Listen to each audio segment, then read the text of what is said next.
डॉली, आप बड़े हो रहे थे जब ये कॉन्वर्सेशंस घर में चल रही थी। बच्चे के माइंड पे एक डिफरेंट तरीके से इम्पैक्ट पड़ता है। उनको चीज़ें समझने में वक्त लगता है कि कौन सही कौन गलत, या सही या गलत क्या है। आपका कुछ उस टाइम पे कोई थॉट फॉर्म हो रहा था? आई थिंक बहुत टफ था, कुछ समझ नहीं आ रहा था क्या चल रहा है, कि घर पे क्यों यहाँ पे सभा बैठाई जा रही है, ढेर सारे रिलेटिव्स आ रहे हैं, सब डिसीजन ले रहे हैं कि कैसे ये लोग जो कपड़े पहन रही हैं वो गलत है।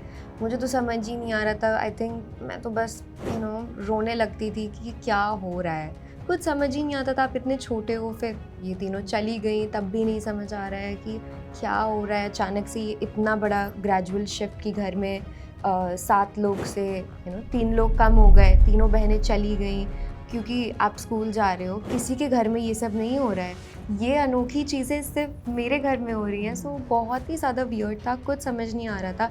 अलग ही इमोशन से डील कर रही थी, सैडनेस, गुस्सा।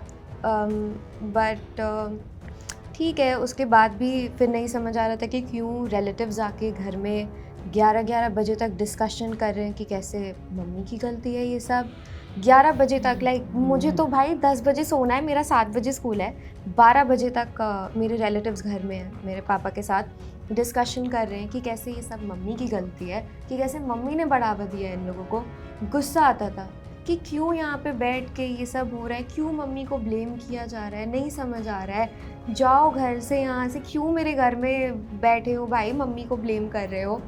बस गुस्सा आती थी, पर आप कुछ कर ही नहीं सकते हो। मेंटली इम्पैक्ट करता है, बट आप कुछ भी नहीं कर सकते क्योंकि मैं बहुत छोटी थी।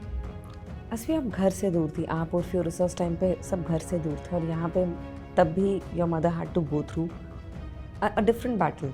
ये बैटल जो बहुत लोगों को दिखती नहीं है, कि जो आंटी ने बोला, घर के अंदर जो एक स्ट्रगल है वो किसी को नहीं दिखती। आपके लिए भी वो I think double the difficulty थी, क्योंकि आप यहाँ पर भी एक ज़िंदगी बना रही हैं। You are trying to earn, all three of you, and back of the mind you also know your mother is also fighting a completely different battle for you. Actually रूसा और भी लेफ्ट, बट मेरे 2 साल school के बाकी थे, 11th and 12th, तो वो मैं रुकी। वो भी मैंने देखा, बिकॉज इन दोनों की फ़ीस, मेरी फ़ीस के तो पैसे ही नहीं थे। मम्मी हर महीने कुछ ना कुछ अपना एक चेन बेच दी, ईयरिंग्स बेच दी, और इतनी एम्बैरसमेंट होती थी स्कूल में। हर महीने मैम खड़ा करती थी, Asvi stand up, your fees is not paid, Asvi your fees is not paid, we will not sit relative in the class, और हम आपको टेस्ट नहीं देने देंगे, एग्ज़ाम नहीं देने देंगे। फिर मेरी मम्मी को कॉल करके बुलाया जाता था।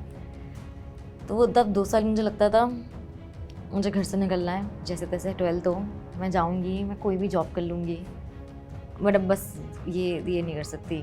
बुक्स वुक्स जो होती थी अपनी सीनियर से मांग लेती थी। मेरी जो फ्रेंड्स हैं उनकी बहन थी, ये एक खुद को लगता ना कि घर में इतना बर्डन ना हो, कोई डिमांड नहीं करती थी मैं, 1 रुपये नहीं मांगती थी। लंच है नहीं है, स्कूल में फ्रेंड्स का खा लिया। फिर बस 12th के बाद मैं निकल गई, मैंने कॉल सेंटर में जॉब की, अपना कॉलेज कंप्लीट किया साथ में।